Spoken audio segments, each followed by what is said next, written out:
1절에서 6절 우리 번갈아 교독하다가 제가 먼저 읽고 번갈아 교독하다가 마지막 6절은 같이 읽겠습니다. 또 여호와의 말씀이 내게 임하여 이르시되 인자야 예루살렘으로 그 가증한 일을 알게 이르기를 주 여호와께서 예루살렘에 관하여 이같이 말씀하시되 내 근본과 난 땅은 가나안이요 내 아버지는 아모리 사람이요 내 어머니는 헷 사람이라 말하건대 내가 날 때에 내 배꼽줄을 자르지 아니하였고 너를 물로 씻어 정결하게 하지 아니하였고 내게 소금을 뿌리지 아니하였고 너를 강보로 싸지도 아니하였나니 아무도 너를 돌보아 이 중에 한 가지라도 내게 행하여 너를 불쌍히 여긴 자가 없었으므로 내가 나던 날에 내 몸이 천하게 여겨져 내가 들에 버려졌느니라.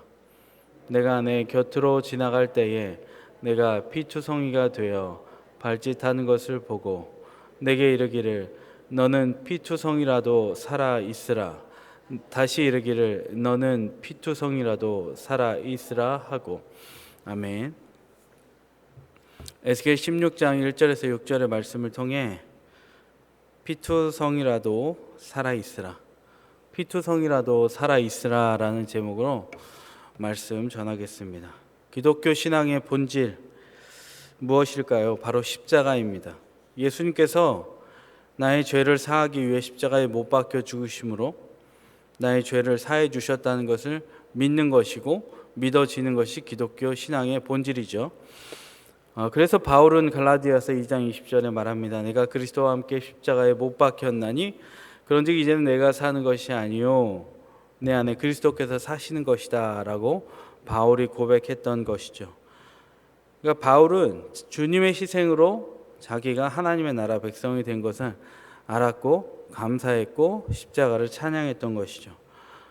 그러나 여러분 기독교 신앙의 본질은 십자가에만 고정되지 않습니다. 기독교 신앙의 본질은 십자가에만 고정되어 있지 않아요. 십자가 뒤에 무엇이 있습니까? 부활이 있습니다. 그러니까 믿는 우리에게는 부활의 소망이 있는 것이죠. 예수님은 죽으신 지 3일 만에 부활하셨습니다. 그리고 40일째에 하늘로 승천하셨습니다. 열흘이 지나서 오순절 50일째에 보혜사 성령이 임하셨습니다. 그 성령님은 지금도 우리와 함께 계시고 이곳에 계시고 내 안에 계신 줄로 믿습니다. 그 성경이 증명하는 것이죠. 그러하니 우리도 십자가에서 나의 자아와 죄와 이웃을 미워함 그리고 질투함 여러 가지 시기들을 십자가 앞에 다 내어놓고 내가 십자가에 매달리고 죽어지는 경험을 하고 비로소 부활하신 예수님과 함께 살아나는 신비를 경험하는 것 그리고 그 성령과 내가 함께 살아가는 것 이것이 기독교인이 기본적으로 품고 신앙을 해야 한다는 것이에요. 그래서 성령과 함께 살아난 인생을 사는 것이 기독교인의 가야 할 길이에요. 그런데 여러분 한번 생각해보고 저도 생각해보면 참혹한 세상이잖아요. 순환을 많이 당합니다. 고난도 많이 당합니다. 그러다 보면 어떻게 돼요? 허약해집니다. 세상을 원망하거나 누구를 원망하게 되고 그 감정에 사로잡혀 살 때가 참 많이 있는 것 같습니다. 때로는 세상의 무게에 눌려서 죄에 빠져서 형편없이 지낼 때도 있습니다. 언제 보혜사 성령이 임했는가 알아보거나 찾을 수도 없을 정도로 생기가 없는 때를 우리가 만나기도 한다라는 거예요. 그러니까 이론적으로는 기독교 신앙의 절정을 참 아는데 내 신앙은 그 절정에 못 미치는 것이 너무 괴리감이 커서 난 너무 믿음이 없구나, 자격이 없구나, 이 직분의 자격도 없구나 라고 생각할 때가 참 많이 있는 거죠. 근데 예수님은 우리에게 그렇게 고상하고 탁월하고 우아한 상태의 신앙을 가져가는 것을 그렇게 우리에게 강요하지 않습니다. 내가 거룩하니 너희도 거룩하여라 라고 하는데 하나님의 거룩과 우리의 거룩은 좀 차이가 있습니다. 본질상 죄인이고 우리가 심히 부패한 것이 마음이기 때문에 하나님의 거룩, 예수님의 거룩과 우리의 거룩은 차이가 많이 있는 거죠. 하나님은 우리의 형편과 우리의 상황을 너무나 잘 아십니다. 아멘이시죠? 그래서 우리가 근데 이제 하나 착각하지 말아야 될 것은 우리가 기준을 확 낮춰버리면 안 됩니다. 확 낮춰서 난 이렇게 살아도 되지, 형편에 맞춰서 살아도 되지, 이러는 거는 안 됩니다. 그거는 이용하는 거죠.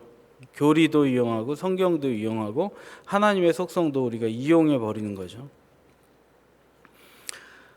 하나님은 우리에게 기대하는 것이 있습니다. 근데 오늘 본문에서의 기대만 한번 이야기해 보면 하나님은 오늘 제목같이 우리에게 말씀하시는 것이 무엇입니까? 살아 있으라고 하시는데 어떻게라도 살아 있으라는 거예요? 너는 피투성이라도 살아 있으라라고 하는 거예요. 피투성이라도 살아 있으라. 피투성이가 뭡니까? 곳곳에 피가 다 묻어 있는 거죠. 그냥 그 상태로만이라도 살아 있어. 라고 이야기하는 거예요. 여러분 삶은 어떻습니까? 피투성이 같은 인생에서 이 약속의 말씀이 들려지십니까? 여러분 들려지기를 주님의 이름으로 축복하고 선포합니다. 그리고 오늘 말씀을 통해서 다시 살아나는 은혜를 우리가 다 같이 누리기를 소망합니다. 자, 그럼 이제 말씀을 쭉 읽어 나가면서 왜 하나님은 오늘 이스라엘 백성에게 피투성이라도 살아 있으라고 이야기했는지 그 진의를 같이 살펴보도록 하겠습니다. 자, 1절에서 말씀을 좀 읽어가면서 하겠습니다. 성경 보시고 읽겠습니다. 1절에서 3절까지 읽겠습니다. 시작. 또 여호와의 말씀이 내게 임하여 이르시되 인자야 예루살렘으로 그 가증한 일을 알게 하여 이르기를 주 여호와께서 예루살렘에 관하여 이같이 말씀하시되 내 근본과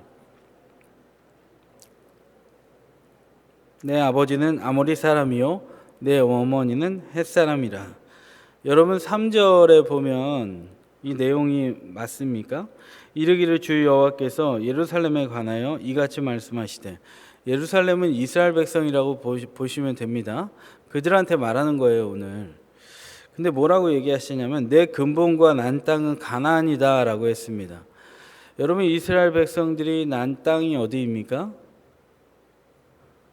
가나안입니까?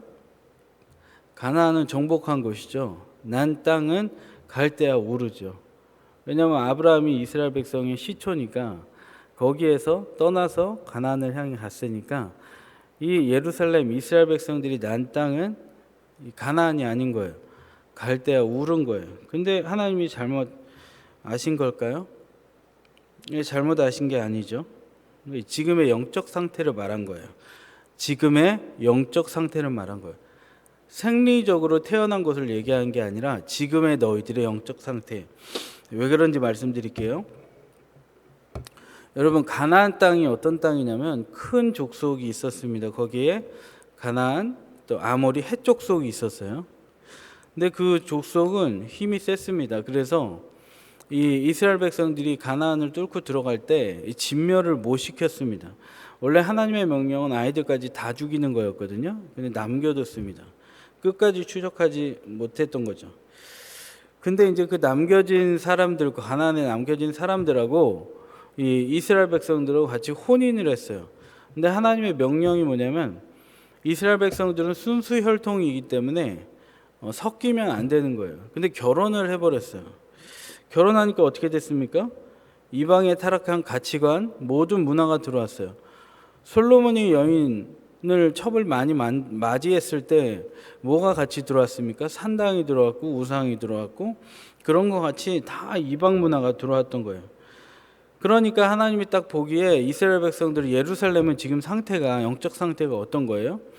갈대아 우르를 떠났을 때 그 영적 순수함의 상태가 아니라 가나안에서 지금 헷 족속 아모리 족속의 영향을 받은 너희들도 얘네들하고 이방 신을 섬기는 얘네들하고 똑같아. 그러니까 너희들의 근본은 어딘지 아니? 너희들의 근본은 가나안이야. 이 얘기하는 거예요. 이건 뭐 얘기하는 거냐면 의미적으로 얘기하는 건데 너희들은 타락했어, 이 얘기를 3절에서 돌려서 이야기하고 있는 거죠.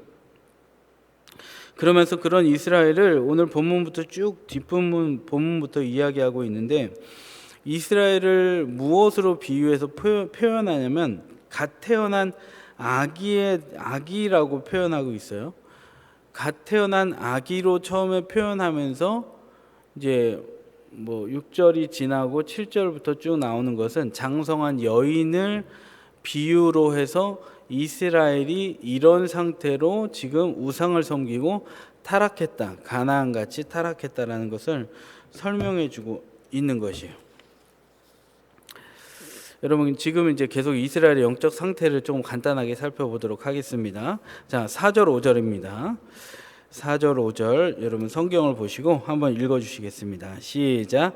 내가 난 것을 말하건대 내가 날 때에 내 배꼽줄을 자르지 아니하였고 너를 물로 씻어 정결하게 하지 아니하였고 내게 소금을 뿌리지 아니하였고 너를 강보로 싸지도 아니하였나니 아무도 너를 돌보아 이 중에 한 가지라도 내게 행하여 너를 불쌍히 여긴 자가 없었으므로 내가 나던 날에 내 몸이 천하게 여겨져 내가 들에 버려졌느니라.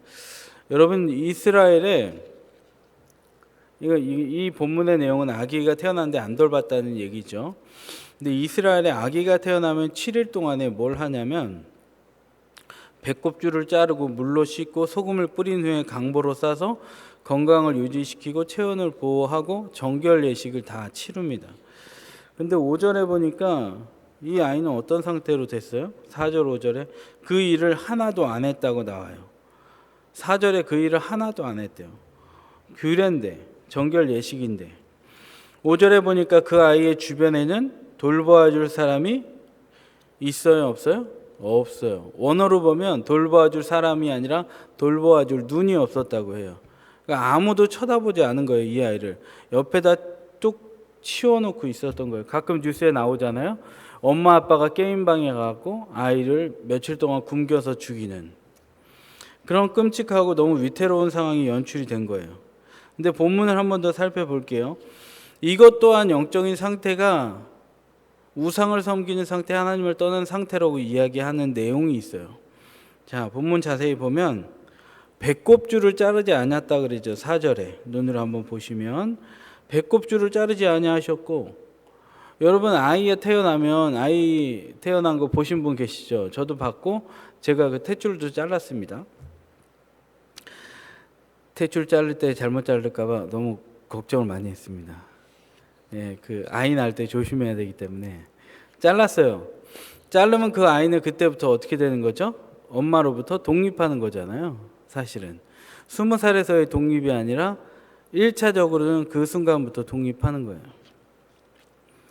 근데 이스라엘 백성들이 여기 어린아이가 탯줄을 안 잘랐다 그래요. 지금 그런 공급을 어디에서 받고 있는 거예요? 엄마한테 받는 거잖아요. 근데 4절을 처음에 보면 눈으로 한번 보세요. 내가 난 것을 말하건대 내가 날 때에 내 배꼽줄을 자르지 아니하였다. 내가 난 것을 말한다 그랬거든요. 근데 내가 난 것은 어디일까요? 이스라엘 백성이 처음에 태동된 때, 처음에 갈대아 우르지만 그 다음은 어디입니까? 애굽이에요. 애굽에서 이스라엘 족속이 완성이 돼서 나옵니다. 12지파가 나옵니다. 근데 이것은 뭐냐면 탯줄을 자르지 않았다는 것은 어디에 탯줄을 붙이고 있었던 거죠? 그 전에는 애굽에서 생활할 때 애굽에 탯줄을 붙이고 있었어요. 근데 우상 숭배하고 여전히 하나님을 섬기지 못하는 그들을 바라보면서 너희들은 애굽에 붙어있는 탯줄을 자르지 아니했다. 그러면서 너희들은 애굽을 계속해서 생각한다. 애굽에서 공급받는다. 부추, 마늘 그 먹을 때가 좋았다. 그리워했잖아요. 그리고 늘 했던 게 이스라엘 백성이 뭐 했던 게 뭡니까? 모세를 욕했잖아요. 그때가 좋았는데 라고 하면서 왜 우리를 잘 지내는 우리를 끄집어냈는가? 왜 이 광야로 끌고 나왔는가? 왜 잘 되던 거를 바꿔버렸는가? 이렇게 원망했잖아요. 그게 다 뭔지 아십니까? 과거의 탯줄을 붙이고 사는 사람들의 말의 습관인 거예요. 근데 하나님은 그거를 책망하시는 거예요. 너희들이 아직도 탯줄을 붙이고 있구나 라고 이야기하는 거죠. 이 탯줄을 연결한 것을 끊어내지 못하면 뭐가 안 만들어지는지 아십니까? 자주국방이 안 되는 거예요. 민족이 제대로 안 만들어지는 거예요. 근데 하나님은 그거를 못마땅하게 여기시는 거예요. 너희가 탯줄을 붙이고 예배하니 아직도 그거 내가 그 예배 안 받아. 이 얘기 하시는 거예요. 하나님은 그걸 보여주고 계시는 거예요. 여러분, 우리는 어떻습니까? 우리도 세상에 여전히 탯줄을 연결해 놓고 끊어내지 않으면 우리의 예배가 아무런 효력이 없다는 걸 알아야 돼요. 하나님이 여기서 이야기하는 거예요. 세상적인 생각, 미움 그득한 우리의 가치관, 세계관 그대로 갖고 있잖아요. 돈이 중심인 우리의 가치관, 정체성 그대로 갖고 기도하잖아요. 하나님 돈 좀 주세요. 뭐 좀 주세요. 하나님 건강 주세요. 우리 이번에 좀 넓은 집 가고 싶어요. 하나님 다른 사람한테 무시당하고 싶지 않아요. 이 생각 여전히 갖고 기도하잖아요. 그거는 애굽의 탯줄 붙여놓고선 기도하는 거예요. 그러니까 하나님은 그거를 책망하시는 거예요. 그거 아니야 라고 얘기하시는 거예요. 그럼 6절을 한번 보겠습니다. 6절 내가 내 곁으로 지나갈 때에 내가 피투성이가 되어 발짓하는 것을 보고 내게 이르기를 너는 피투성이라도 살아있으라. 다시 이르기를 너는 피투성이라도 살아있으라 하고 라고 나와 있어요. 여러분, 여기에서 복음의 진수가 나옵니다. 이제 마지막 절이에요. 내가 내 곁으로 지나갈 때에 내가 피투성이가 되어 발짓하는 것을 보았다 라고 하거든요. 이게 복음이에요. 내 곁으로 지나갔다. 하나님이 내 곁으로 지나갔다는 거예요. 우리 인생에 가만히 살펴보면 내 곁으로 지나가는 사람들이 없습니다. 그런데 하나님은 버려진 나를 위해서, 버려진 아기를 위해서 그 어떤 눈도 그를 향하여 있지 않는데 가까이 오셔서 내 곁으로 지나갔다는 거예요. 하나님이신 예수님이 이 땅 가운데 오셔서 인간의 곁을 지나가시고 인간 곁에 앉아서 그를 위해 죽으셨다는 거예요. 이게 복음인 거죠. 그러면서 하시는 말씀이 그거예요. 그래, 너 피로 죄로 얼룩졌지. 너 그래 더럽지. 그래, 너 피투성이지. 누가 거들떠보지도 않지. 죄 있다고. 너 자신도 너에 만족하지 못하지. 그런데 내가 오늘 너한테 이야기해 줄게. 피투성이라도 살아있어. 완벽하지 않은 거 알아? 모순덩어리인 거 알아? 여전히 죄 많은 거 알아? 여전히 무너져 있는 거 알아? 그런데 내가 왔어. 내 곁에 있어 내가. 그러니까 날 붙들어.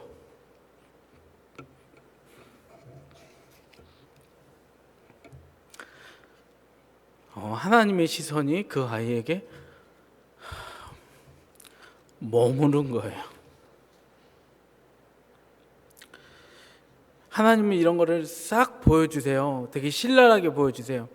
어찌 보면 우리가 듣기 싫어하는 거, 보기 싫어하는 거, 아이가 돌봄 못 받았고 이런 게 우리 실존이잖아요. 타락했고 6절 이하부터 7절부터 그 63절까지 가는 동안에 여인이 얼마나 음탕하게 타락했는지, 버려진 피덩이 아이를 장성한 여인이 되게 하고 황후가 되게까지 했는데 그 여인이 그런 입은 옷 모든 준비된 것 다 동원해서 그 여인이 창녀같이 살아요. 그런데 그 모습을 다 드러내주거든요, 성경에서는. 그러면서 이스라엘이 이렇게 타락했다 그래요.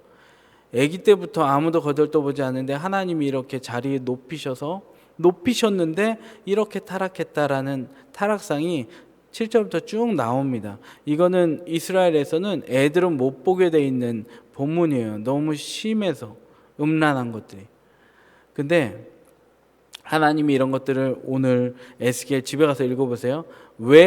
다 낱낱이 죄악상을 왜 보여주셨는지가 이유가 60절부터 나와요. 우리 한번 읽어보겠습니다. 이거 자막이 있는데 60절부터 63절까지 시작.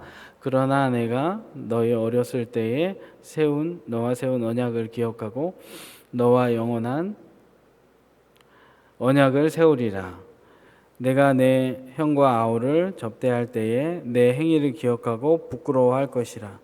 내가 그들을 내게 딸로 주려니와 내 언약으로 말미암음이 아니니라. 내가 내게 내 언약을 세워 내가 여호와인 줄 내가 알게 하리니 이는 내가 내 모든 행한 일을 용서한 후에 내가 기억하고 놀라고 부끄러워서 다시는 입을 열지 못하게 하려 함이니라. 주 여호와의 말씀이니라. 본문 그대로 두시면 모든 행한 일을 60절 전까지 딱 드러냈어요. 근데 이거 보여준 이유가 뭔지 아니? 내가 너하고 새 언약을 맺을 거야. 너 잘못한 거 아는데 내가 이제 다시 너하고 언약 맺을 거야. 그 이유가 내가 어려서 너를 택했기 때문이야. 넌 내 백성이기 때문이야. 근데 이거 이렇게 다 보여주는 이유는 너가 뭘 잘못했는지 다 기억해내고 놀라고 너무 부끄러워서 다시는 입을 열지 못하도록, 하나님한테 함부로 말하지 못하도록, 이웃한테 함부로 하지 않도록 내가 너 그거 부끄러워하게 할 거야. 그래서 완전한 내 백성 되게 할 거야. 그래서 내가 너 보여주는 거야 라고 말씀하고 마지막 인증하는 거예요. 이것은 여호와의 말씀이니라. 말씀을 정리하겠습니다. 이스라엘 백성들은 갈대아우르 출신인데 가나안이라고 해족 속하고 아모리 족속 같이 너희들은 우상을 섬긴다 얘기했어요. 여전히 애굽에 탯줄 끊지 못하고 거기에 붙어 있어서 불평불만이 가득해. 그러면서 7절부터 여인의 타락을 보여주면서 너희들이 지금 이렇게 음란에 타락했어. 근데 이거 왜 보여준지 아니?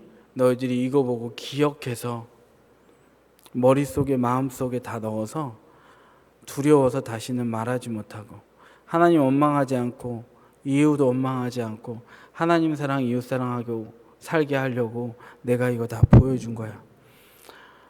하나님의 오늘 이 본문을 왜 우리에게 보여주셨을까요? 우리의 부정을 다 인정하고 그거 보여준 다음에 이제는 우리가 아무 말 하지 못하게 하려고, 하나님 원망하거나 세상 탓하거나 이웃 탓하거나 아니라 온전히 하나님의 백성으로서 주님만 바라보고 조용히 겸손히 가도록 그래서 보여주신 줄 믿습니다. 오늘 이 시간 이따가 기도할 때 하나님 앞에 하나님 나의 죄를 보여주십시오 라고 기도할 때 보여주시는 은혜가 있을 줄 믿습니다. 같이 기도하겠습니다. 하나님, 오늘 하나님이 우리가 다 읽진 않았지만 신랄하게 어린아이의 피투성이의 어린아이 이야기를 보여주시면서 얼마나 이스라엘이 부정한지 타락한 여인을 보여주면서 얼마나 이스라엘이 타락했는지 보여주셨습니다. 근데 그럼에도 버리지 아니하시고 하나님 그곳을 곁을 지나시면서 어린아이에게 다가가시고 그에게 손 내밀어 주신 것이 죄악 가운데 있는 우리에게 오신 예수님을 보여주신 것이라 생각하고 하나님께 감사를 드립니다. 우리가 여전히 연약할 때에 하나님이 함께 하시고 말씀이 함께 하셔서 우리의 죄가 내 안에 다 드러나게 도와주시고 그게 생각나면 회개하게 도와주셔서 다시는 죄에 빠져 애굽으로 탯줄 끊지 않고 애굽과 친구 되는 생활이 아니라 예수님과 함께 동행하는 거룩한 삶을 살 수 있도록 인도하여 주옵소서. 오늘도 피투성이의 삶을 가지고 오신 분이 있으면 하나님 살아낼 수 있도록 성령으로 하나님의 호흡으로 말씀하여 주셔서 온전히 일어나는 이 새벽이 되도록 인도하여 주옵소서. 예수님 이름으로 기도드립니다. 아멘.